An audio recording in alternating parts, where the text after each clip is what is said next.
véritable success story de la radio Espace Guinée, les Grandes Gueules, détentrices des meilleurs scores radio en Guinée, de la meilleure émission talk show, a donné le créneau horaire du départ au bureau et du retour à la maison, récoltant depuis des années consécutives le titre d'émission la plus écoutée en Guinée, toutes catégories confondues. Un grand total de plus de 5 millions d'auditeurs ont été fidèles au talk show Les GG, diffusé jour après jour sur toutes les stations du réseau Adafo Média de 9h à 10h30, un exploit qui restera longtemps dans les annales de la bande FM en Guinée. Merci à ceux qui nous écoutent du côté de Lola sur 99.7. Oui, on le dit officiellement, c'est la rentrée scolaire universitaire ce mercredi 3 octobre en Guinée. Une rentrée qui intervient dans un contexte particulièrement tendu. En effet, le SLEG qui réclame un salaire de base de 8 millions de francs guinéens en faveur des enseignants guinéens appelle à partir d'aujourd'hui donc à une grève générale et illimitée sur toute l'étendue du territoire national. Par ailleurs, un nouveau pas, l'ombre d'un seul bachelier dans les universités privées qui continue donc de croire à une volonté de pouvoir donc de les éteindre progressivement. On appelle ça purger. Pendant ce temps, les frais d'inscription et un programme de formation payante donc dans les universités et instituts publics suscite de la polémique. Quelle réforme attendue à l'occasion de cette rentrée universitaire? On en parle ce matin. De quel acquis les autorités actuelles peuvent-elles se prévaloir? Pourquoi une formation payante dans les universités publiques? Notre invité ce matin, mesdames et messieurs, n'est autre que monsieur Abdoulaye Yero Baldé, il faut le rappeler, ministre de l'enseignement supérieur et de la recherche scientifique. Il sera dans ce studio d'un moment à l'autre. Quelques réactions des auditeurs, Mahmoud Condé. On va y aller avec ces auditeurs. Beaucoup de réactions ce matin. Évidemment, Mohamed Fofana du côté de RPG qui réagit. Bonjour les GG. La contradiction politique est bien réelle en Guinée, mais la division existe que dans l'esprit de certains petits politiciens. Arrête de créer la zizanie, monsieur Guirassi. Bantamasso est le seul boss du département de la culture. Iste Kera applique la volonté du ministre So. C'est bien cela. Allez, on reste dans le sillage avec Afamoussa Makadiabi. Ils sont vraiment, allez, à bloc ce matin, les RPGistes. Afamoussa qui réagit. Bonjour les GG. Bonjour à vous. Cora a raté une autre occasion d'aider les Guinéens à s'unir autour de certaines valeurs républicaines. Il refuse d'aller au stade pour respect. Il parle de coton, c'est bien cela. Il parle de coton. Donc, voilà. Il refuse d'aller au stade pour respecter, pour respect donc aux victimes du 28 septembre 2009. Mais rappelons qu'il n'avait pas hésité d'aller à Ouagadougou pour signer une alliance électorale et politique avec Moussa Dadis Camara en 2015. C'est juste incroyable. En tout cas, les Guinéens ont fêté dans la fierté et l'honneur. Merci, crié et sauté hier au stade de Matoto jusqu'à ce que j'ai perdu l'autre côté de ma chaussure. Je suis rentré pieds nus, mais satisfait et fier.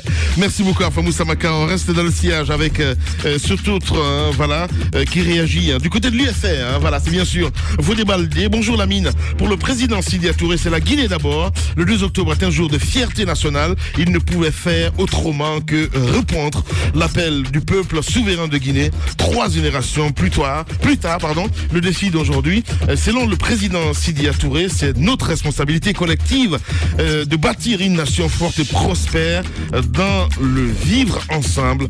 Fodé Baldé, l'UFR qui réagit ce matin. On reste dans le sillage avec ces internautes très nombreux à réagir évidemment sur Twitter aussi.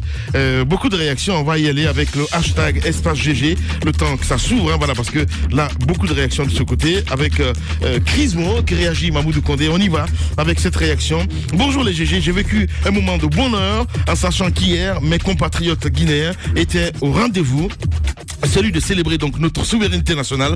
Malgré cette distance, je t'aime et je suis fier d'être guinéen. Merci beaucoup. Nous qui réagissons aussi, c'est juste beau de voir ce peuple debout comme un seul homme, à bas les politiques, vive le peuple. On a Sultan de Conakry aussi qui réagit. Si tous les jours on pouvait avoir ce sentiment de fierté pour une république, on doit aimer ce pays qui nous a tout donné. Ici, on parle de cette rentrée scolaire. Maintenant, la grève du SLEG, donc effectivement, effective. Elle est effective, hein, franchement. En venant à la radio ce matin, j'ai pas eu l'impression que c'était un jour de rentrée des classes. Nous, déjà à 4h du matin, moi je venais. Il y a des jeunes qui ont commencé à barrer la route du côté d'Anta. Et heureusement, Cheikh a fait ce qu'il pouvait pour que vraiment on puisse passer. Je comprenais pas, honnêtement parlant. Non, mais à 4h du matin. Oui, parce que ce qui s'est produit, ce que vous décrivez, risque de croître ce sentiment de frustration, donc d'exaspération face à ces grèves récurrentes dans le monde scolaire. Parce que l'année dernière, l'année scolaire a été fortement perturbée. Vous avez vu les résultats des examens nationaux. Ils étaient juste incroyables, catastrophiques. Et le scénario donc, que tout le monde redoutait, c'est ce qui se produit maintenant, que la rentrée soit bloquée, que la rentrée des classes, plutôt la rentrée scolaire, soit totalement hypothéquée à cause d'un mouvement de grève qu'on voyait venir de toutes les façons à l'horizon. Parce qu'il faut rappeler que le 13 mars 2018, il y a eu cet accord qui a été arraché, donc grâce à l'implication de beaucoup d'acteurs étatiques, mais aussi des acteurs de la société civile. Finalement, donc cet accord a été signé au Palais du Peuple. Et il a été clairement mentionné dans cet accord que un couloir des négociations devait être ouvert sur le dernier point de revendication du SLEG, qui était qui portait sur un salaire de 8 millions de francs guinéens pour chaque enseignant. On nous disait en même temps qu'il y avait de l'espoir, parce que j'ai vu un petit peu le cabinet du PM quand même à dire que les lignes ont commencé à bouger. Je ne sais pas ce qui s'est passé. Oui, c'est vrai. Je pense que le cabinet du Premier ministre faisait référence un peu aux préalables qui ont été posés par le SLEG, qui ont été satisfaits les uns après les autres. C'est-à-dire qu'il y avait le cas de Massa Doumbouya qui a été placé sous contrôle judiciaire, qui était accusé de substitution de candidats lors du bac.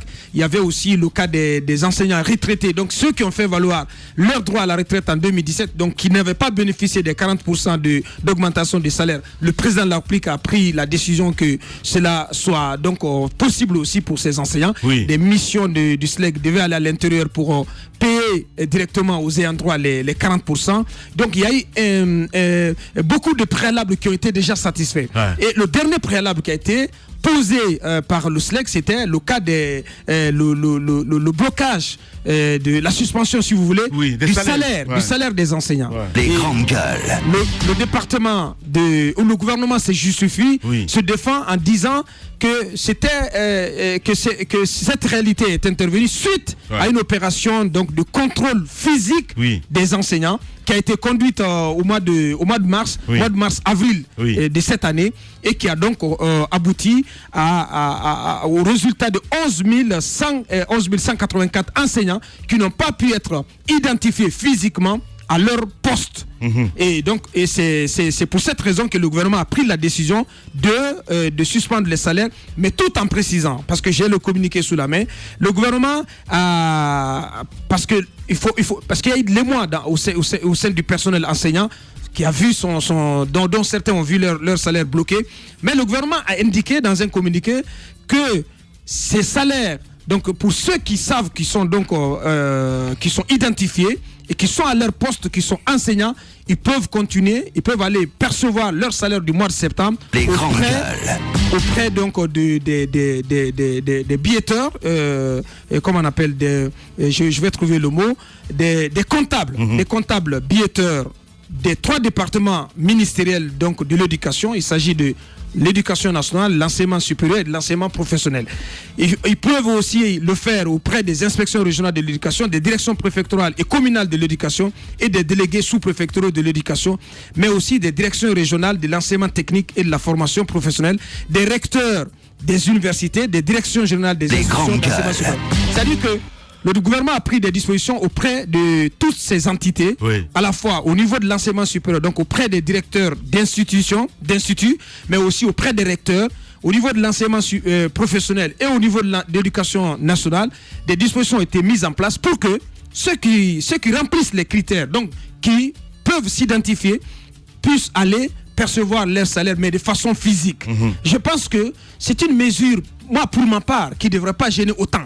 Parce que si vous savez que vous êtes un enseignant en poste et en activité, je pense que la moindre des choses à faire, c'est de venir vers ces entités qui sont installées, vous faire identifier et percevoir votre salaire du mois de septembre.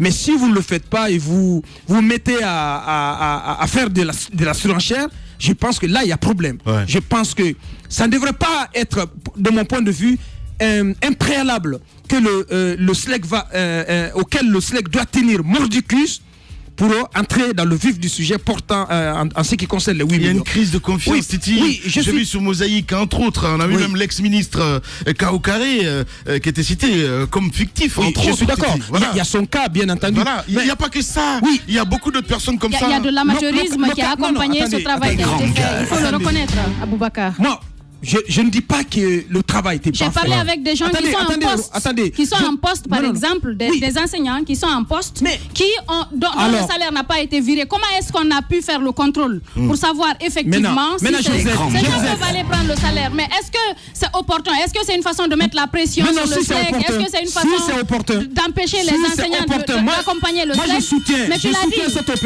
Je soutiens cette opération d'assainissement des tout le monde soutient l'opération, tout le monde soutient l'opération, mais la manière de faire, c'est ce que les gens dénoncent. Non, mais écoutez, non, je peux vous concéder qu'il y a eu des couacs. Pas faire du chantage. Non, je peux vous concéder qu'il y a eu des couacs, qu'il y a eu des erreurs dans l'opération.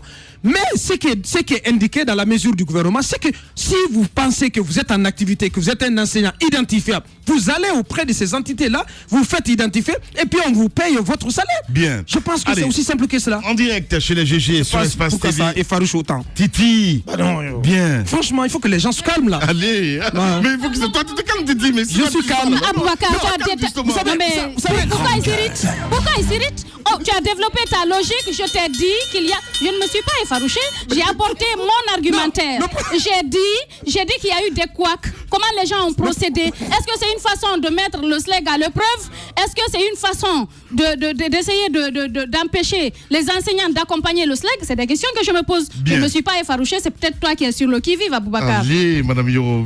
Nous avons en direct Aboubacar Souma. Les grandes gueules. Camarades, salut. Salut, camarades. Alors, bonjour, Monsieur Souma.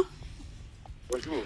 Alors, nous sommes le 3 octobre. Normalement, aujourd'hui, c'est la rentrée, mais on peut le constater, elle n'est pas effective. Dites-nous, qu'est-ce qui a bloqué?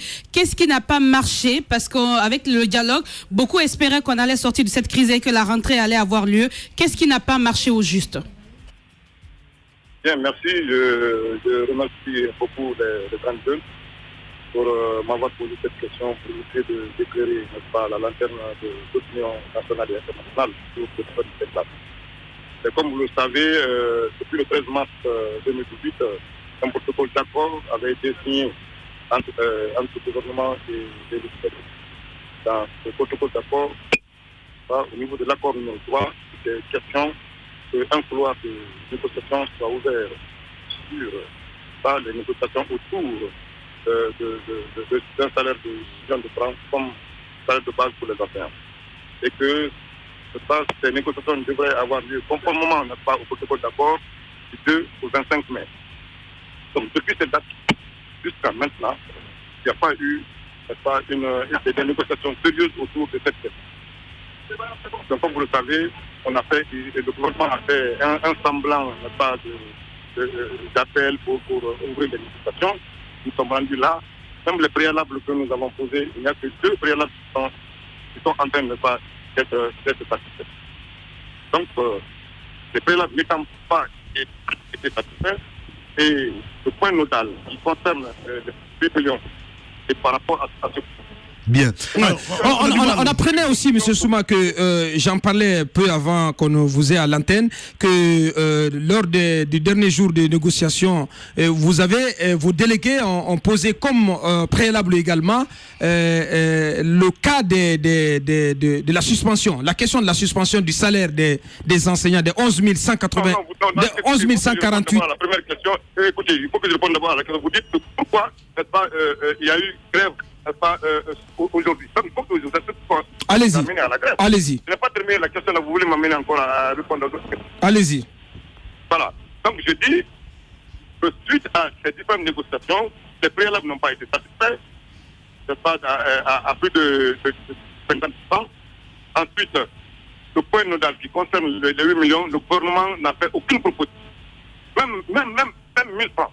Le gouvernement n'a pas de cette question et s'est contenté de déclarer que le budget est déjà voté et qu'il faudrait attendre. Donc, nous aussi, nous sommes en droit, pas de faire appliquer notre avis de grève. C'est pour cela aujourd'hui, nous avons demandé à tous les enseignants d'observer ce mode de grève en restant à la maison et aux parents d'élèves de ne pas laisser venir leurs enfants à l'école. Bien. Abakar Souma en direct chez les GG. Jusqu'où vous comptez aller dans cette épreuve de force? Non, ce n'est pas une épreuve de force. Hein. Nous sommes là, paisiblement assis à la maison. Demandons à ce que nos 8 millions soient négociés. Si nous avons un acquis par rapport à ces 8 millions, nous reprendrons le chemin de l'école. Monsieur Souma, peut-être que le gouvernement vous a donné une échéance en disant que le budget a été voté, qu'à partir d'un tel moment ou d'un tel autre, on pourrait peut-être recommencer à négocier sur les 8 millions. Sur les 8 millions. Est-ce que c'est le cas? L'autre question, est-ce que vous trouvez raisonnable d'obtenir les 40% cette année et d'obtenir une autre augmentation la même année? Écoutez, les 40% ne constituent pas une augmentation. On vous l'a dit et on vous l'a répété. Les 40% ont été, n'est-ce pas, un montant indûment enlevé au niveau des travaux de l'éducation. C'est au niveau des autres où il y a eu augmentation. Mais au niveau de l'éducation, ce n'est pas une augmentation de salaire. Puisque lorsque la nouvelle grille salariale est rentrée en application, au niveau de l'éducation, la valeur montée du point d'indice a baissé de 1030 à 750. Bien. Allez, Titi. Donc, ce qui fait que la différence là n'est pas une augmentation, mais ça a été une diminution. C'est pour ça qu'on a exigé, nous avons bien dit que clairement que ces 40% là sont non négociables. Donc ce n'est pas une augmentation de 40%. Allez, ce que nous avons demandé, c'est les 8 millions qui constituent une augmentation. Bien. Pas les 40%. Bien. Par ailleurs, M. Souma, il y a eu cette opération d'assainissement du fichier des enseignants des 3 secteurs de l'éducation. Et à la suite donc de cette opération, 11 148 personnes n'ont pas été identifiées à leur poste de travail et leurs salaires donc ont été suspendus pour le mois de septembre 2018. Et selon nos informations, vos délégués auraient posé comme condition le revirement donc du salaire de ces enseignants avant que vous ne puissiez attaquer le vif du sujet. Oui, mais quelle sorte de recensement dont il est question? Nous verrons effectuer, n'est-ce pas, le recensement biométrique au niveau de tous les travailleurs de la République, de la fonction publique. Donc, comment se peut-il qu'un autre recensement soit programmé sans que les partenaires sociaux ne soient informés et que ce recensement se fasse de façon clandestine? Et qu'on fasse il y a une crise de confiance, on a bien compris. Qui ont été établis par les chefs de quartier qui sont venus dans les établissements demander des listes aux chefs d'établissement pour faire remonter ces listes-là. Bien. Et à l'issue de la compilation de ces listes-là, on dit qu'il y a 11 000 enseignants qui sont fictifs. Mais vérifiez, ces 11 000 enseignants-là sont tous en situation de classe. Comment vous pouvez, n'est-ce pas, vérifier la véracité de ces recensements-là quand vous prenez une école entière, du principal jusqu'au dernier enseignant, personne ne se trouve sur la liste-là. Bien. Bien. Mais il y a beaucoup d'écoles comme ça à travers le pays où dans une école, tout le collectif est considéré comme fictif. Ça c'est un recensement fiable, ça. Mais il ne faudrait pas que le président se laisse tromper par des responsables qui sont auprès de lui là, et puis en cas ils ont besoin de l'argent, ils viennent prendre l'argent pour aller, n'est-ce pas, procéder à des recensements fallacieux. Bien. Pour essayer de créer la participation au niveau, n'est-ce pas, de l'éducation. Merci. Que ce soit l'éducation seulement, n'est-ce pas, qu'on multiplie, n'est-ce pas, les recensements. Nous ne pouvons pas accepter cela. Bien. Souma, en direct ce matin chez les juges. On va revenir avec vous un peu plus tard, monsieur Souma. Merci beaucoup en tout cas d'avoir accepté notre invitation ce matin. Il y a le snobisme des fines gueules et la rudesse des gueules de bois. L'infortune des gueules moins propres à la douleur des gueules cassées. Il y a les jeux d'esprit des drôles de gueules, le piquant des amuse-gueules. Mais par-dessus tout, il y a l'audace et la pugnacité des grandes gueules de Radio Espace. Exubérantes et effrénées, rarement politiquement correctes et toujours excessives, les grandes gueules plus que jamais déterminées. Grandes gueules à vie. Seul le Tout-Puissant pourra nous faire taire. Bienvenue chez les GG de Radio Espace Guinée. Et notre invité avec nous dans ce studio Abaka Diallo, c'est n'est autre que le ministre Hiro Baldé. Bonjour, monsieur le ministre, bienvenue. Bonjour. Merci, monsieur le ministre. Merci de répondre à notre invitation. Donc, aujourd'hui, normalement, c'est la rentrée universitaire, la rentrée scolaire universitaire. Mais Lamine le disait tout à l'heure, cette rentrée intervient cette année dans un contexte marqué par cet appel à une grève générale et illimitée, donc venant du SLEG.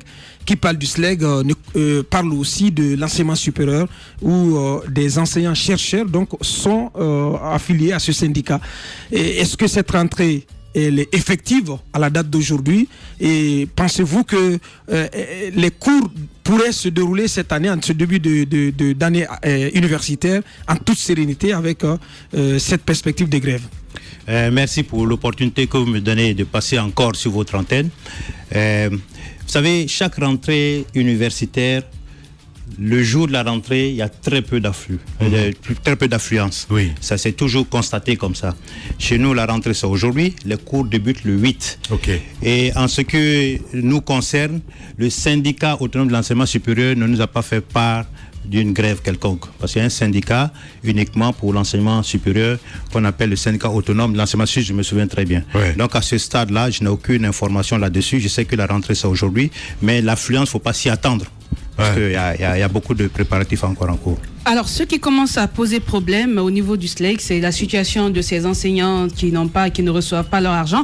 Et vous, au niveau de votre département, vous parlez souvent de réforme. Et c'est vrai que de telles mesures, on parle de réforme. Mais qu'est-ce que vous pensez de l'opportunité? Parce que les réformes, c'est sur toute l'année. Est-ce que, honnêtement, vous ne pensez pas que ce qui se passe là, c'est une provocation, c'est pas opportun? Comment est-ce que vous analysez cette réforme en ce moment précis au niveau des enseignants? Écoutez, le syndicat autonome de l'enseignement supérieur nous a saisi en ce qui concerne justement le gel, la suspension de ces salaires. Oui. En fait, c'est par erreur que c'est arrivé en ce qui concerne l'enseignement supérieur, puisque nous avons déjà fait la biométrie des étudiants et des enseignants en même temps.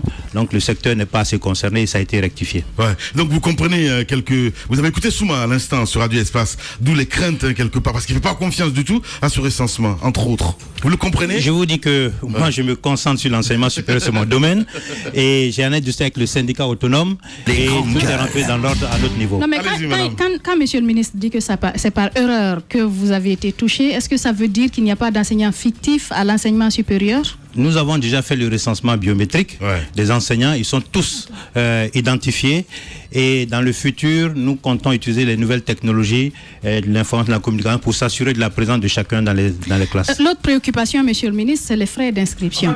Les frais d'inscription, peut-être, ils poseront leurs questions auxquelles vous allez répondre avant. Les frais d'inscription que les citoyens estiment très élevés cette année. On parle, si je ne m'abuse, de 250 000 francs guinéens. Est-ce que ça rentre en vigueur cette année? Pourquoi ce bon? Justement, nous avons été saisis par la conférence des recteurs et directeurs généraux. Vous savez, les 15 000 francs qui sont payés chaque année datent de plusieurs dizaines d'années. Et je pense qu'à l'époque, c'était l'équivalent de $30. Et si vous conversez $30 aujourd'hui en francs guinéens, ça vous fait presque 300 000 francs. Ouais. Donc, ils nous ont saisis et par ailleurs, ils nous ont dit que ceux qui sont orientés dans le privé payent 250 000 à plus. Les étudiants orientés par l'État. Pourquoi on fait cette discrimination vis-à-vis du public? Ensuite, il y a beaucoup de charges. Les fonds que l'État alloue aux universités publiques ne sont pas suffisants pour faire face à toutes ces charges. Notamment, il y aura les cartes biométriques, il y aura l'accès aux bibliothèques, il y aura l'assurance maladie, la couverture maladie pour les étudiants, et il y a plusieurs items qui sont détaillés dans ces frais-là.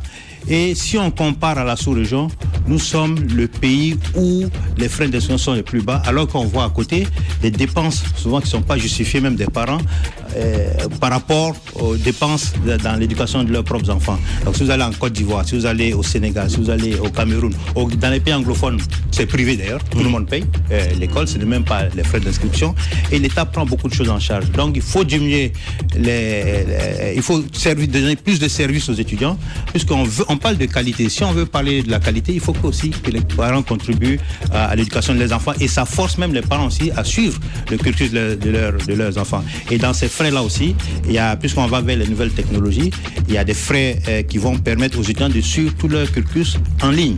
Même les cours seront aussi donnés en ligne, et ils pourront suivre ce qu'on appelle le syllabus aussi en ligne. Les notes seront données en ligne. Donc, il y a tout un investissement qu'il faut faire. Bien. Alors oui, dans un instant, mesdames et messieurs, le temps est donné avec notre invité ce matin. matin, Monsieur Abdoulaye Baldé, il faut le rappeler, à 10h. On vous donnera la parole avec les SMS évidemment. Le temps d'une pause, 8 minutes et on revient. Véritable success story de la radio Espace Guinée, les grandes gueules, détentrices des meilleurs scores radio en Guinée, de la meilleure émission talk show, a donné le créneau horaire du départ au bureau et du retour à la maison, récoltant depuis des années consécutives le titre d'émission la plus écoutée en Guinée, toutes catégories confondues. Un grand total de plus de 5 millions d'auditeurs ont été fidèles au talk show Les GG, diffusé jour après jour sur toutes les stations du réseau Adafo Média de 9h à 10h30, un exploit qui restera longtemps dans les annales de la bande FM en Guinée.